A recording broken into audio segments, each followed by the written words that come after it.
Almusal tayo guys. Mag-isa na akong nag-aalmusal. Wala na yung aking kasama. Umalis na. May maingay na aso. Bumalik na siya ng Germany. Kaya ako na lang mag-isa mag-aalmusal.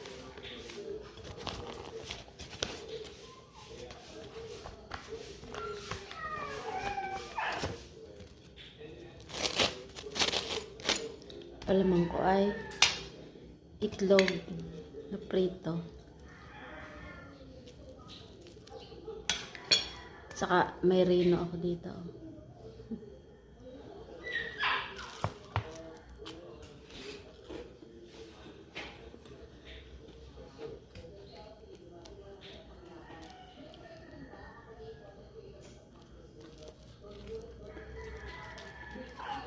Wet bread.